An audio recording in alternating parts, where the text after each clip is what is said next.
On a rocky stretch of the Massachusetts coastline, where nothing like it should exist, a medieval castle rises above the Atlantic.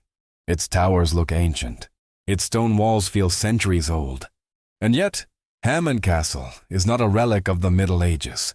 It's a deeply personal creation from the 20th century, built by one of America's most brilliant and eccentric minds. This was not a home built for comfort.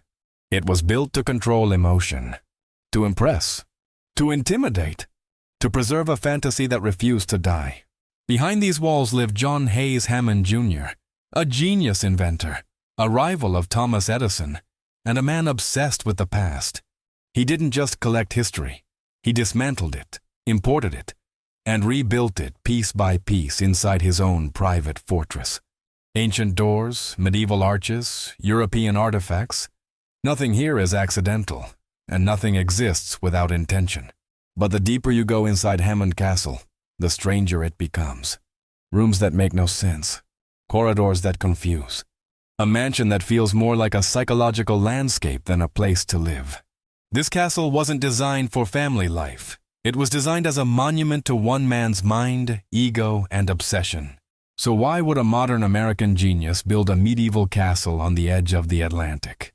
And what does this bizarre mansion reveal about power, control, and the desire to escape reality itself? This is the unsettling story of why Hammond Castle is one of America's strangest mansions. On the rocky shoreline of Gloucester, Massachusetts, Hammond Castle rises like a historical mistake. New England is known for colonial houses, wooden facades, and restrained elegance, not towering stone walls, arched gateways, and medieval courtyards overlooking the Atlantic. And yet, there it stands, a European fortress transplanted into an American landscape where it clearly does not belong. That sense of displacement is the first reason Hammond Castle feels so strange. It looks ancient, heavy, and permanent, as if it has survived wars, plagues, and centuries of human conflict. But the truth is far more unsettling. It was built in the late 1920s, during the age of radios, automobiles, and modern industry. Hammond Castle isn't a relic of the past. It's a deliberate imitation of it. John Hays Hammond Jr., the man behind the castle, rejected the architectural language of his time. While America was embracing skyscrapers, steel, and streamlined modernism, Hammond looked backward, obsessively. He didn't want a mansion inspired by medieval Europe. He wanted a medieval castle in every sense that mattered. Thick stone walls, narrow passageways, inner courtyards, towers designed more for dominance than comfort. What makes this even stranger is that Hammond chose Massachusetts, his homeland, not as a backdrop to reinterpret history, but as a stage to overwrite it. The castle does not blend into the coastline. It dominates it. From the sea, its silhouette feels confrontational, as if challenging the modern world surrounding it. This wasn't accidental. Hammond believed that architecture could shape how people think and feel.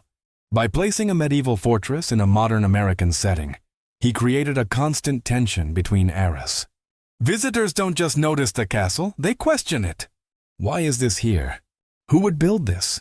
What kind of mind rejects its own century so completely? The materials deepen the illusion. Hammond imported genuine medieval stonework, arches, doors, and artifacts from Europe, pieces that once belonged to abbeys, castles, and estates, centuries older than the United States itself. These weren't replicas. They were fragments of real history, dismantled and reassembled to give Hammond Castle an artificial sense of age and legitimacy. As a result, the castle feels historically confused. It looks ancient but behaves modern. It sits in America but thinks like Europe. It pretends to be timeless while being unmistakably personal. That contradiction unsettles visitors before they ever step inside. Unlike traditional American mansions built to display wealth, Hammond Castle displays identity. It announces defiance against modernity, against American norms, and against the idea that progress should move forward. Hammond didn't just build a house, he imposed a worldview on the landscape. This is why Hammond Castle feels wrong in the most compelling way. It is a medieval dream forced into the modern world, a fantasy made solid, and a reminder that genius, when mixed with obsession, can reshape reality itself. And this is only the beginning of why Hammond Castle is one of America's strangest mansions. John Hays Hammond Jr. was not an ordinary mansion owner. He was one of the most brilliant inventors of his generation, a pioneer of remote control technology, and a man whose work quietly shaped modern warfare, communication, and surveillance. Yet despite living at the cutting edge of science, Hammond's imagination was anchored firmly in the past. This contradiction is central to why Hammond Castle feels so strange. The castle was built by a man who understood the future better than almost anyone around him, yet chose to surround himself with the aesthetics, rituals, and symbols of medieval Europe. Hammond didn't admire the Middle Ages from a distance. He attempted to live inside them. From a young age, Hammond was fascinated by chivalry, feudal power, and the idea of the lone genius lord presiding over his domain. Medieval castles represented permanence, hierarchy, and control, qualities that modern American life was rapidly dissolving. To Hammond, the past was not backward. It was stable, authoritative, and noble. As his scientific reputation grew, so did his discomfort with the modern world. The early 20th century was loud, fast, industrial, and increasingly democratic. Hammond, by contrast, believed in elite intelligence, individual dominance, and personal legacy. A medieval castle was the perfect physical expression of those beliefs. This obsession shaped every decision in the castle's construction. Hammond didn't simply borrow medieval styles. He studied them obsessively. He researched abbeys, fortresses, and European estates, selecting specific architectural elements that symbolized power, secrecy, and endurance. Gothic arches, cloistered courtyards, stone staircases. Each choice reflected his desire to recreate a world that no longer existed. But this wasn't nostalgia. It was reconstruction. Hammond actively dismantled fragments of European history and transplanted them into his own environment. Doors that once belonged to monasteries, stonework that had witnessed centuries of use, objects that carried the weight of time. By surrounding himself with these artifacts, Hammond believed he was anchoring himself to something eternal. The obsession also reveals something psychological. For a man who spent his professional life manipulating invisible forces, radio waves, signals, frequencies, the castle provided something solid, heavy, and immovable. Stone walls and ancient artifacts grounded him in a reality he could touch and control. Hammond Castle became a refuge from the modern world Hammond helped create. Inside its walls, progress slowed. History repeated itself. The outside world felt distant and irrelevant. This retreat into the past wasn't escapism. It was assertion. Hammond was declaring which era deserved to survive. The result is a mansion that feels frozen in time, but not organically. It feels curated, controlled, and intentional. Like its creator, Hammond Castle is brilliant, obsessive, and deeply out of sync with the world around it. And as the castle reveals more of Hammond's mind, its strangeness only grows deeper. Hammond Castle was never meant to feel new. From the moment construction began, John Hays Hammond Jr. was determined to erase any trace of the 20th century from his creation. The goal wasn't to build a castle inspired by the Middle Ages. It was to manufacture age itself. Every visitor senses this immediately. The walls feel worn. The stones appear uneven. The spaces seem shaped by centuries of use rather than modern planning. And yet, this sense of age is an illusion, one carefully engineered by a man who understood both perception and deception. Hammond deliberately avoided symmetry, clean lines, and modern finishes. Instead, he embraced irregularity. Walls are slightly crooked. Staircases narrow unexpectedly. Rooms feel layered, as if expanded and modified over generations. These imperfections weren't flaws. They were design strategies meant to mimic medieval construction, when buildings evolved slowly over time. To strengthen the illusion, Hammond imported genuine architectural fragments from Europe. Entire doorways, window frames, arches, and stone panels were dismantled from medieval structures and shipped across the Atlantic. Once installed, these elements carried with them the visual authority of age. Visitors weren't just seeing history, they were standing inside it. But Hammond went even further. He intentionally mixed architectural styles from different centuries. Romanesque elements sit beside Gothic arches. Abbey stones neighbor fortress walls. This blending creates a subtle confusion, one that makes the castle feel older than any single era. It suggests a long, complex past that never actually existed. Lighting played a crucial role. Hammond avoided bright, modern illumination. Instead, he relied on shadow, depth, and contrast. Windows are placed to limit direct sunlight. Interiors are dim, forcing the eye to adjust slowly. This makes time feel slower, heavier, and more distant. Another psychological trick reinforcing the illusion of age. Even the way rooms connect contributes to the effect. Spaces do not flow logically. Corridors twist. Courtyards interrupt interior movement. Rooms feel discovered rather than planned. This disorientation mimics ancient buildings that were expanded organically, not designed all at once. The result is a mansion that lies convincingly. It tells visitors a story of centuries that never happened. Hammond Castle doesn't feel old because of decay. It feels old because it was engineered to feel that way. This raises an unsettling question. Why was Hammond so determined to fabricate history? The answer lies in control. By designing a building that felt timeless, Hammond placed himself outside the normal flow of history. He wasn't just living in the past. He was rewriting it around himself. Hammond Castle doesn't age naturally. It was born old. And that intentional distortion of time is one of the key reasons it feels so strange, even unsettling to modern visitors. Hammond Castle does not behave like a normal house. The moment you move from room to room, it becomes clear that comfort, efficiency, and logic were never priorities. Instead, the interior feels deliberately disorienting, as if the building is challenging you to understand it. Rooms appear where you don't expect them. Ceilings rise dramatically in one space, then suddenly compress in the next. Staircases lead to places that feel more symbolic than functional.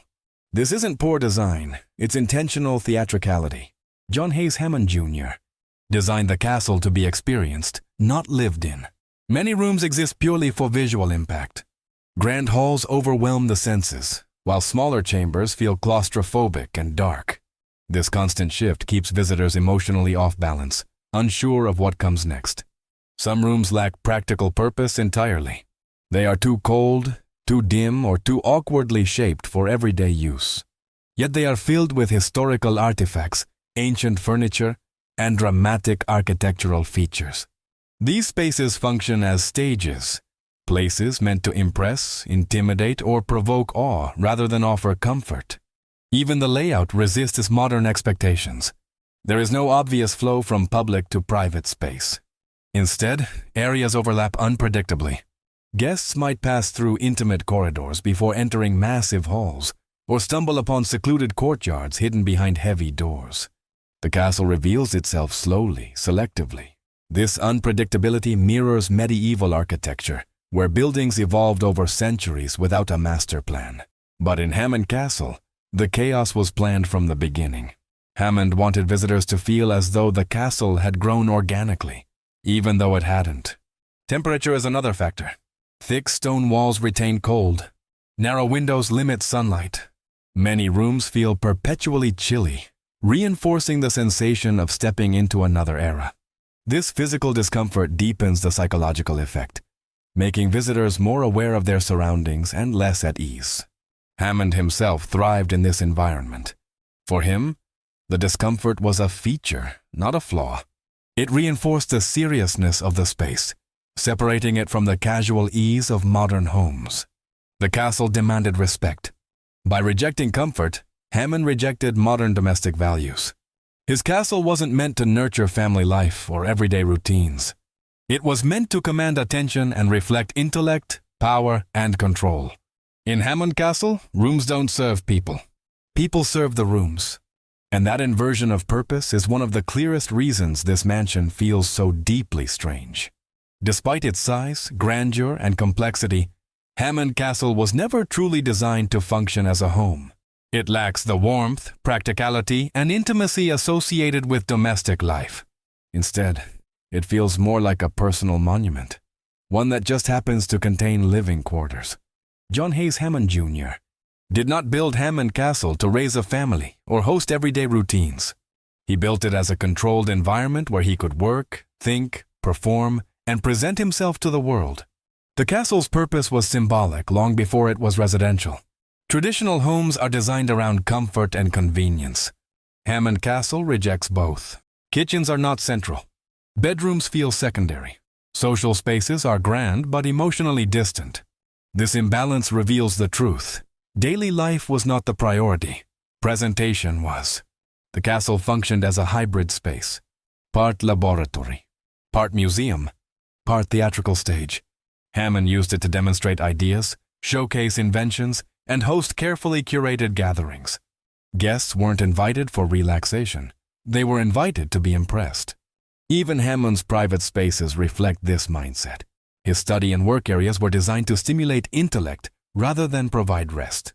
Surrounded by stone walls and ancient artifacts, Hammond positioned himself as both modern genius and medieval lord, working inside a space that reinforced his identity. This blurred line between home and institution creates an unsettling atmosphere. Visitors sense that they are not in a personal residence, but in a constructed experience. The castle doesn't welcome, it confronts. Hammond also resisted modern domestic trends intentionally. As American homes became brighter, more open, and more efficient, Hammond Castle remained dark, compartmentalized, and deliberately inconvenient. It was a rejection of modern life, disguised as architectural taste. In this way, Hammond Castle feels frozen in purpose. It was never meant to evolve with changing lifestyles. It exists entirely on its creator's terms. Once Hammond was gone, the castle's original function vanished with him. That is why, today, Hammond Castle feels more natural as a museum than it ever did as a home. It was always meant to be observed, not lived in. A house is meant to adapt to people. Hammond Castle demanded that people adapt to it. And that fundamental reversal is one of the strongest reasons it remains one of America's strangest mansions. Hammond Castle is not a tribute to a family, a lineage, or a cultural tradition. It is a tribute to a single individual. Every wall, arch, and corridor ultimately points back to one person, John Hays Hammond Jr. Unlike inherited castles in Europe, which evolved over generations, Hammond Castle was conceived, designed, and executed as the physical expression of one man's identity. It does not reflect compromise. It reflects certainty. Hammond saw himself not just as an inventor, but as a figure worthy of legacy. His scientific achievements placed him among the elite minds of his era. Yet recognition was never enough. The castle became a way to solidify his importance in stone, something that could outlast newspapers, patents, and public memory. The symbolism is unmistakable. Castles historically represent authority, permanence, and dominance. By building one for himself, Hammond placed his personal narrative within that tradition. He wasn't simply living in a castle. He was positioning himself as a modern lord, ruling over a domain shaped by intellect rather than land. This self-monumentalization is visible throughout the structure. The grand halls feel ceremonial. The scale feels intentional. Even the placement of rooms reinforces hierarchy, placing Hammond at the center of the experience. Guests move through the castle on his terms, guided by the story he wanted the building to tell. The imported artifacts deepen this message. By surrounding himself with relics that once belonged to ancient institutions, Hammond visually associated himself with centuries of power and influence. It was not subtle, and it wasn't meant to be. This kind of architectural self-focus is rare in American mansions. Most display wealth. Hammond Castle displays identity. It declares who Hammond believed he was and how he wanted to be remembered. But monuments have a cost. A building so deeply tied to one personality struggles to exist without them. After Hammond's death, the castle lost its original purpose. What remained was an echo, a structure still projecting authority, but with no one left to command it. Today, visitors don't just tour Hammond Castle. They enter Hammond's mind. They walk through his ambitions, insecurities, and need for permanence. The castle doesn't hide its intentions. It announces them. And that unapologetic self-glorification is one of the clearest reasons Hammond Castle stands apart as one of the strangest mansions in America. At first glance, Hammond Castle feels frozen in the Middle Ages. Stone walls, narrow windows, heavy wooden doors, and dim corridors create the illusion of a medieval fortress untouched by time. But hidden within this ancient-looking shell was technology far ahead of its era. Technology designed by one of the most advanced minds of the 20th century. This contradiction is one of the most fascinating and unsettling aspects of the castle. John Hays Hammond Jr. was a pioneer of remote control, radio guidance, and early electronic communication.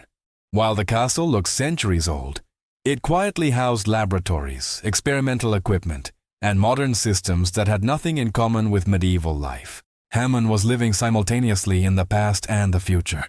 The castle functioned as both sanctuary and testing ground. Behind thick stone walls, Hammond conducted experiments that would influence military technology and modern engineering. The medieval aesthetic wasn't a rejection of science, it was a disguise for it. This fusion of eras created a surreal environment. Ancient arches framed modern instruments. Stone corridors carried electrical wiring. Heavy doors concealed rooms filled with oscillators, radios, and experimental devices. The contrast was deliberate. Hammond enjoyed the tension between what people saw and what actually existed beneath the surface. For Hammond, this made perfect sense. Medieval castles were centers of power and innovation in their time.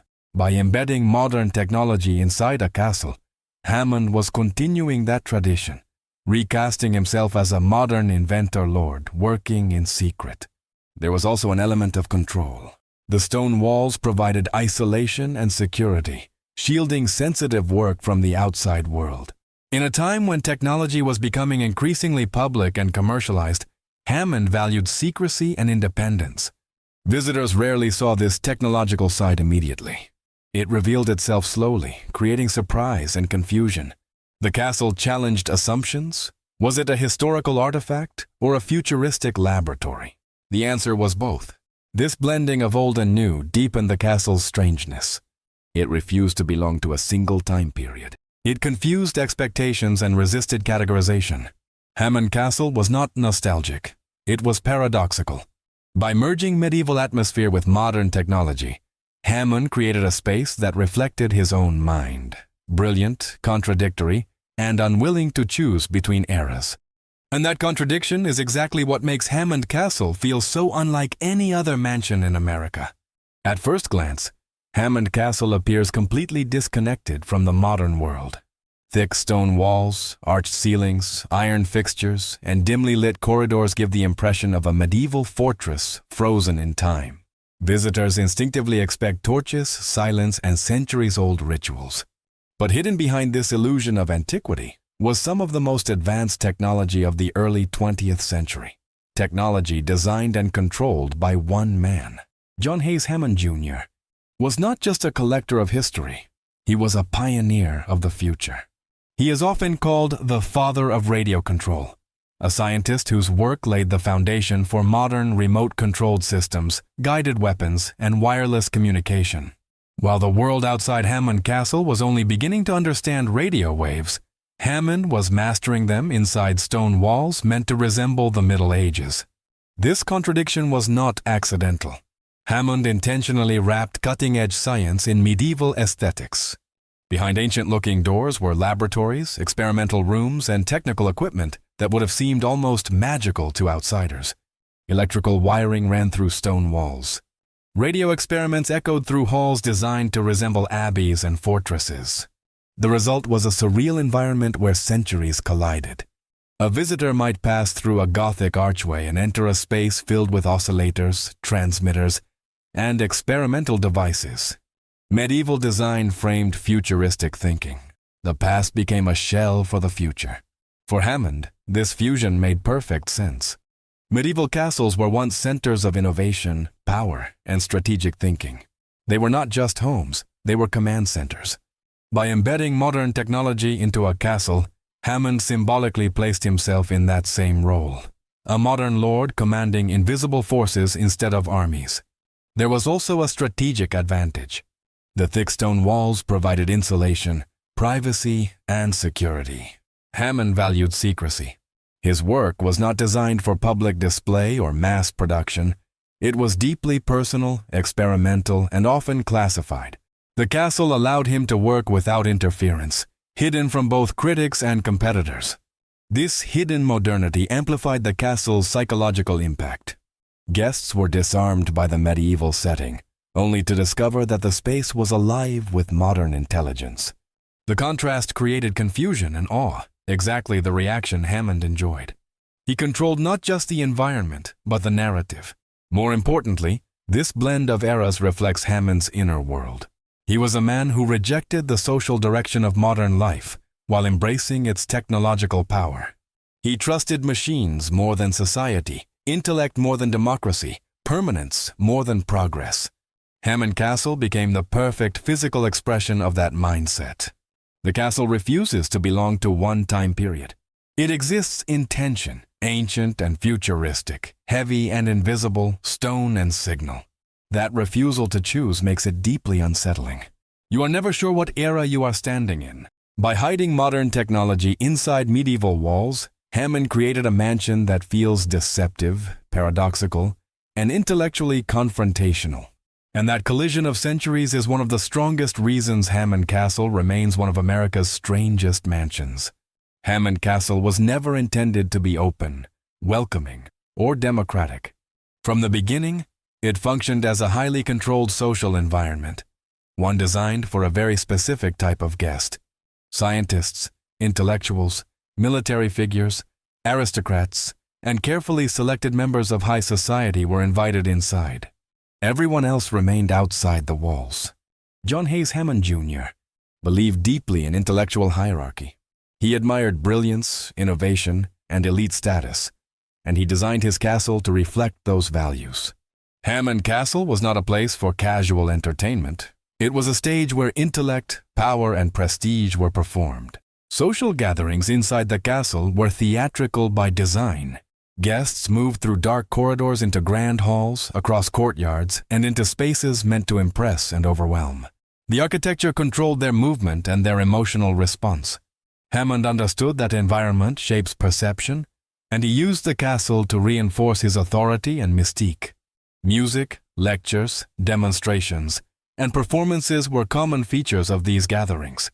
Hammond often positioned himself at the center, literally and figuratively, guiding conversations, presenting ideas, and showcasing his inventions. The castle became an extension of his personality, dramatic, intellectual, and commanding.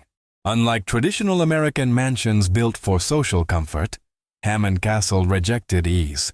Guests were not meant to relax. They were meant to engage, to be challenged, and to feel the weight of history and intellect around them. Even discomfort played a role. It heightened awareness and reinforced the seriousness of the space. The castle also functioned as a filter. Its strangeness alone discouraged casual visitors. Those who entered were already primed to accept its rules, its atmosphere, and its host's worldview. Hammond curated not just the space, but the people within it. This exclusivity reinforced the castle's role as a private kingdom. While American society moved toward openness and mass culture, Hammond retreated into selectivity and control. His castle became a refuge from a world he found increasingly noisy, shallow, and chaotic. The elite nature of these gatherings also explains why Hammond Castle feels performative rather than domestic. Conversations echoed in stone halls. Ideas were displayed like artifacts. Relationships were intellectual rather than intimate. The castle did not nurture community. It curated hierarchy. After Hammond's death, this social ecosystem vanished. Without its central figure, the castle lost its original function as an elite gathering space. What remained was the shell of exclusivity, grand rooms built for audiences that no longer exist. Today, visitors sense this absence. The castle feels like a theater after the actors have left. The architecture still commands attention, but the performance is over. That lingering tension between past exclusivity and present openness adds another layer to its strangeness. Hammond Castle was never meant for everyone. It was built for the few. And that deliberate isolation is a key reason it remains one of America's most unsettling and unusual mansions. Hammond Castle does not merely imitate history. It physically contains it. Scattered throughout the structure are genuine medieval and Renaissance architectural fragments imported directly from Europe. Doors, windows, stone arches, columns, and decorative elements that once belonged to ancient abbeys and estates now sit embedded in an American mansion overlooking the Atlantic. This practice is one of the most controversial and unsettling aspects of Hammond Castle. John Hays Hammond Jr. was not satisfied with replicas. He wanted authenticity. He believed that real history carried a power that imitation could never match. To achieve this, he purchased dismantled European structures and salvaged fragments that had survived for centuries, then transported them across the ocean to become part of his personal domain. In doing so, Hammond did something extraordinary and ethically complex. He removed pieces of Europe's architectural memory and recontextualized them inside a private American castle. These fragments were torn from their original environments, stripped of their cultural continuity, and repurposed to serve one man's vision. The result is a building that feels heavy with borrowed time. Visitors sense age, but the age does not belong to the place. The stones have memories, but not of Massachusetts. They whisper of monasteries, courtyards, and civilizations that no longer exist where they once stood. This creates a strange emotional dissonance. Hammond Castle feels ancient, but its history is fragmented and displaced. It is not a site where centuries unfolded naturally. It is a collage of stolen moments assembled into a convincing illusion. Hammond believed he was preserving history. In his mind, rescuing these fragments from decay or destruction justified their removal. But preservation and possession are not the same. By relocating these artifacts, Hammond transformed shared cultural heritage into private property. This practice reflects his broader worldview. Hammond believed exceptional individuals had the right and responsibility to control history, technology, and knowledge. If he could save the past by owning it, then ownership became a moral act.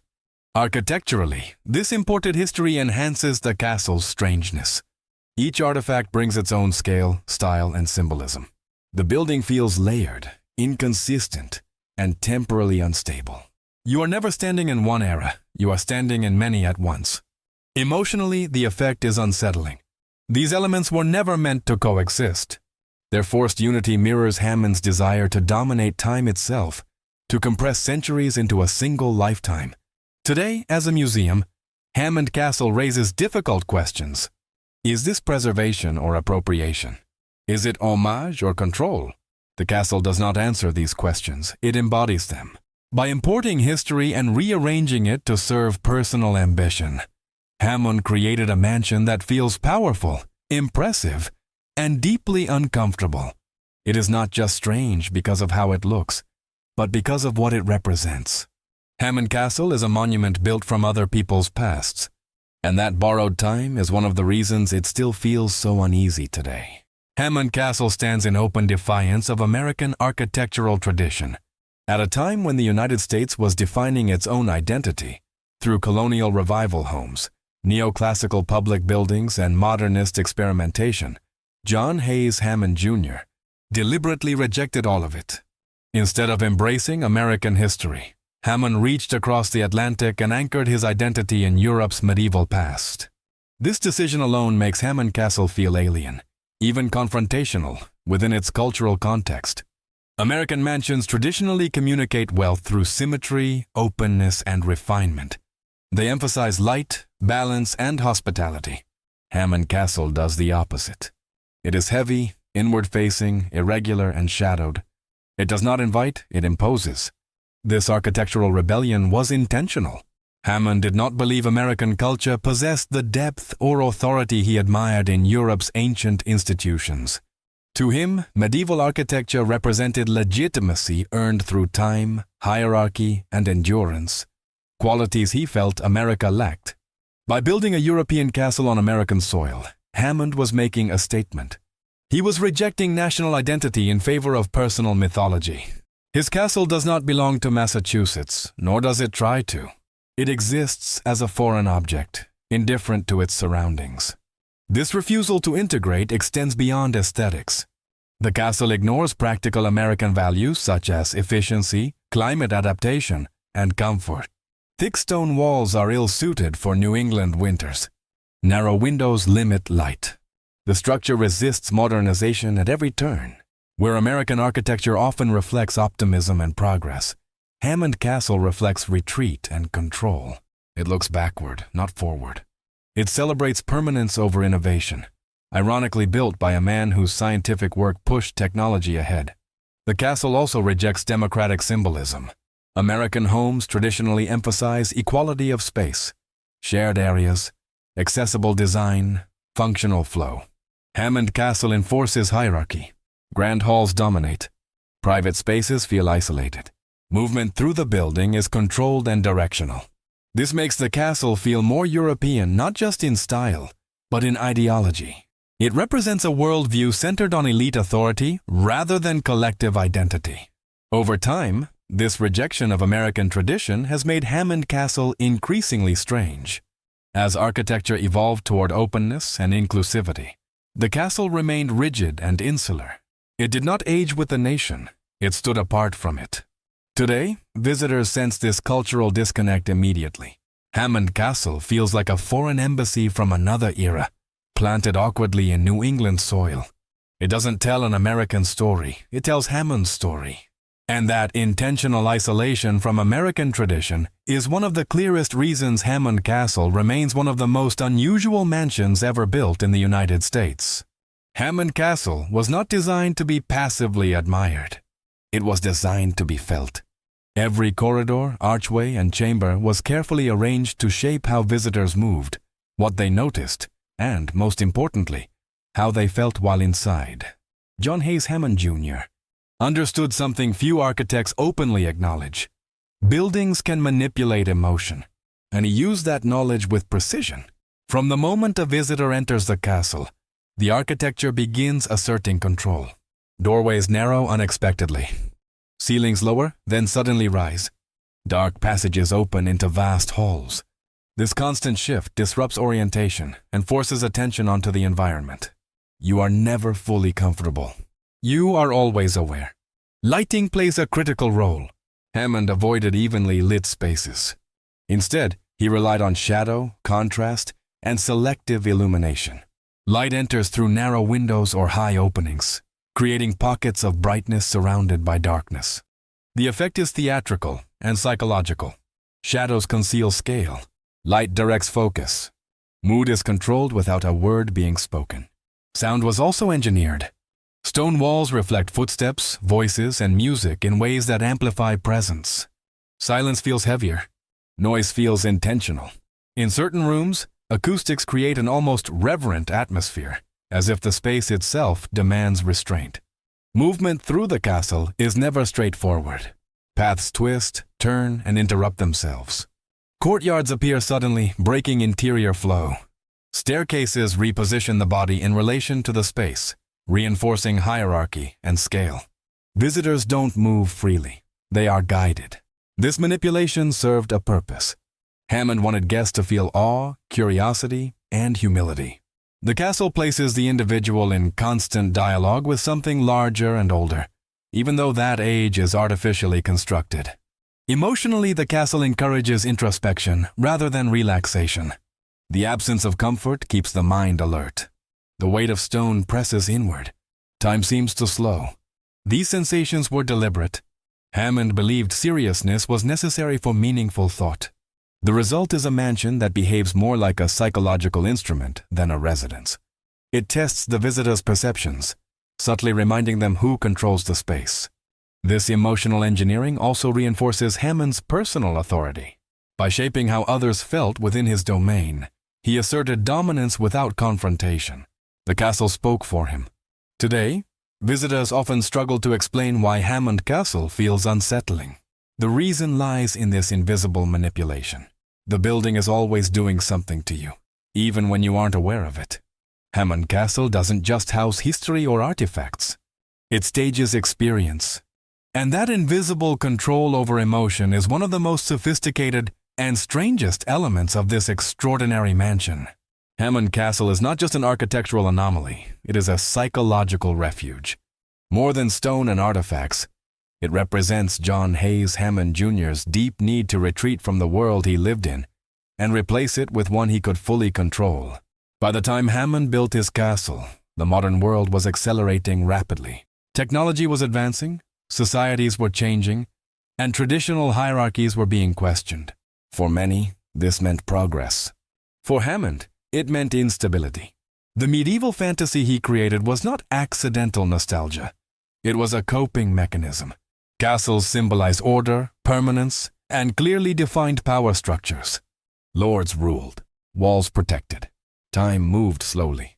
By constructing his own fortress, Hammond created an environment where complexity was reduced and authority was unquestioned. Inside the castle, Hammond could exist as he imagined himself, a solitary genius, insulated from chaos, surrounded by symbols of timeless power. The outside world, with its noise, politics, and social change, was kept at a distance by thick stone walls and deliberate isolation. This fantasy extended beyond architecture. The artifacts, rituals, and social interactions inside the castle reinforced the illusion. Guests behaved differently. Conversations felt more formal. Even movement slowed. The castle demanded participation in its narrative. Psychologically, this kind of environment offers safety. It replaces uncertainty with structure. For someone whose work involved invisible forces and abstract concepts, the physical weight of stone and history provided grounding. Hammond didn't just admire the past, he needed it. But living inside a fantasy has consequences. Hammond Castle feels emotionally sealed. There is little warmth, little softness. The space prioritizes symbolism over human comfort. It protects, but it also isolates. This isolation reflects Hammond's internal world. Brilliant, driven, and intensely focused, he preferred ideas to people and control to collaboration. The castle allowed him to live inside a version of reality that aligned perfectly with his values and excluded everything else. Visitors sense this immediately. Hammond Castle does not feel like a place shaped by shared experience. It feels curated, closed.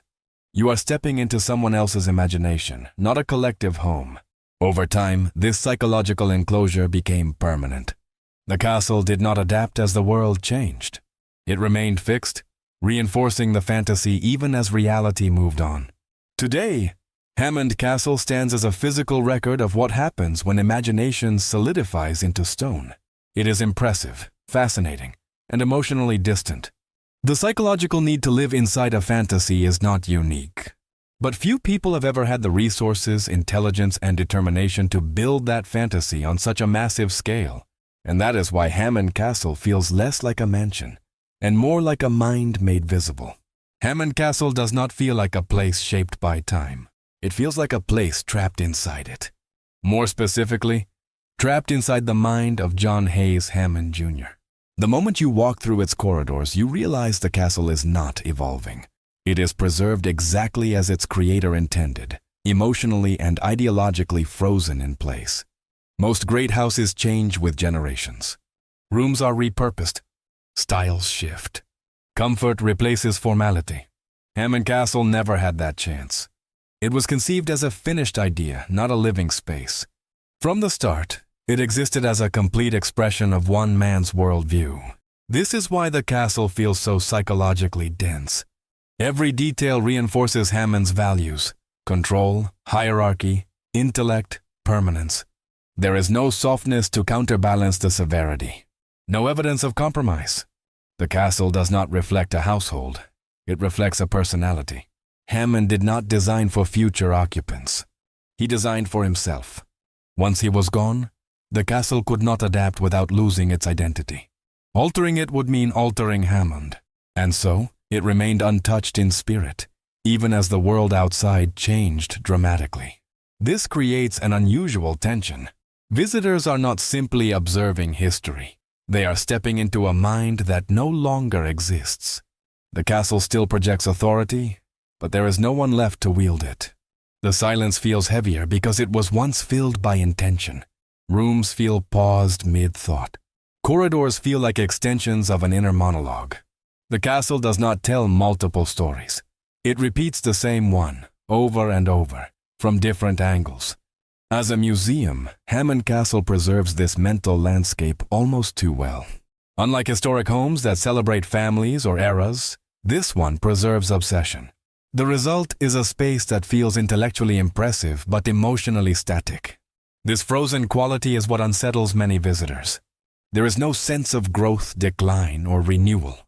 The castle exists outside normal human rhythms. It does not age gracefully, it resists aging altogether. In this way, Hammond Castle becomes less architectural and more neurological. Each room functions like a compartment of thought. Each artifact reinforces memory. Each wall enforces boundary. The castle survives not because it adapted, but because it stopped moving. It is a snapshot of ambition crystallized in stone. And that is why Hammond Castle feels so different from other mansions.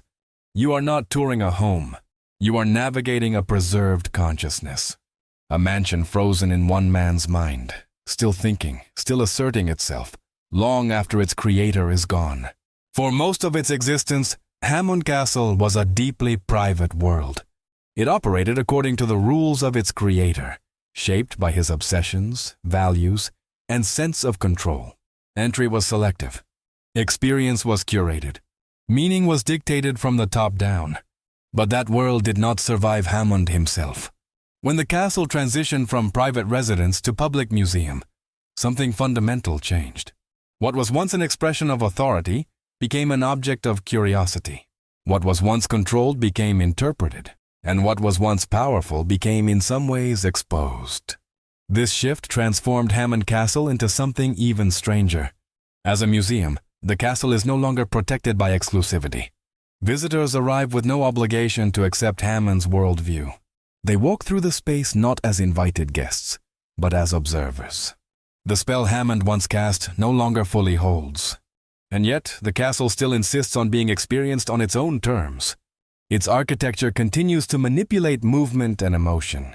Its rooms still demand seriousness. The artifacts still project authority. But without Hammond present to frame the experience, the castle feels oddly unanchored. This creates a tension between intent and perception. Hammond built the castle to communicate certainty. Modern visitors often feel uncertainty instead. They sense obsession where Hammond saw vision, control where he saw order, isolation where he saw refinement. The castle's transformation also reframes its excess. What once appeared as genius now invites scrutiny. Why import so much history? Why reject comfort so completely? Why build a castle at all? These questions follow visitors from room to room. As a public institution, Hammond Castle cannot hide its contradictions. It invites interpretation and reinterpretation. It becomes not just a monument, but a question mark. There is also a subtle loss of power. Without a central figure directing experience, the castle becomes vulnerable to curiosity, humor, and even disbelief. Its seriousness can feel exaggerated. Its intensity can feel theatrical rather than authoritative. Yet this exposure adds to its fascination. The castle becomes a relic of a mindset that no longer dominates modern life. It stands as evidence of how far individual ambition can go when left unchecked. Today, Hammond Castle exists in an in-between state.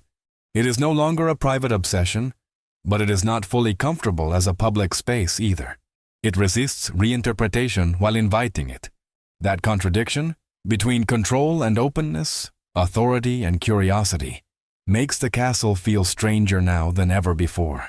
Hammond Castle was never meant to be shared, and perhaps that is why, when it is, it feels so profoundly unusual. Hammond Castle should feel like a historical curiosity, a strange but harmless monument to an eccentric genius. And yet, for many visitors, the experience is far more unsettling than expected.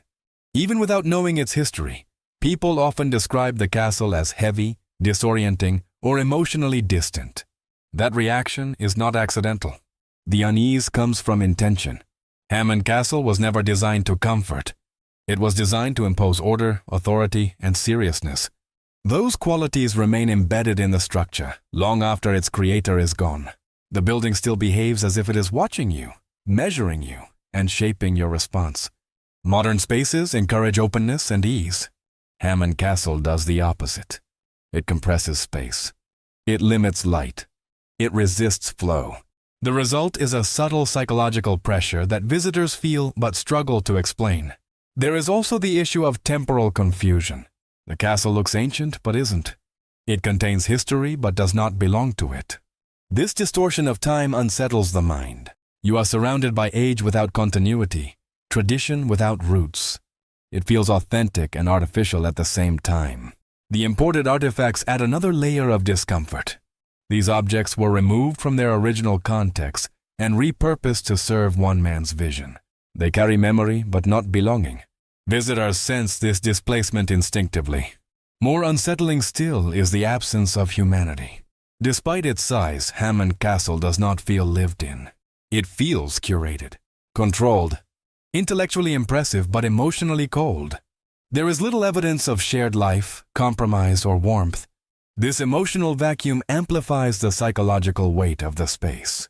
The castle feels less like a home and more like an ideology, one that prioritizes control over connection, permanence over adaptability. In a modern world that values openness, collaboration, and flexibility, Hammond Castle represents the opposite. It stands as a physical reminder of a worldview centered on hierarchy, authority, and individual dominance. That contrast makes the castle feel out of place not just historically, but morally. Visitors are left to confront questions about power, obsession, and the cost of absolute control. Hammond Castle unsettles because it is honest. It does not soften its message. It does not adapt to modern sensibilities. It remains exactly what it was meant to be. A mind turned into stone, a fantasy made permanent. A mansion that still exerts psychological pressure long after its creator disappeared. And that is why Hammond Castle remains one of America's strangest and most unsettling mansions. Hammond Castle is not strange because it is old or grand or medieval in appearance. It is strange because it is honest. It reveals what happens when intelligence, wealth, and obsession are given unlimited space to manifest. When one man's inner world is no longer filtered by comfort, compromise, or society, but carved into stone and made permanent. This castle was not built to shelter life. It was built to preserve control, to freeze time, to turn a personal fantasy into an unmovable reality. As the world outside changed, becoming faster, louder, and more open, Hammond Castle remained still, heavy, certain, unwilling to adapt. And that refusal is what makes it unsettling even today. Walking through its corridors is not like visiting a historic home. It is like entering a preserved mindset, one that valued authority over connection, permanence over evolution, and legacy over humanity. Hammond Castle stands as a warning as much as a monument, a reminder that brilliance without balance can isolate, and that the desire to escape reality can create something powerful, but profoundly cold. So the next time you see those stone walls overlooking the Atlantic, remember, this is not a castle from the past. It is a mind that never let go of control, and perhaps that is the strangest thing of all.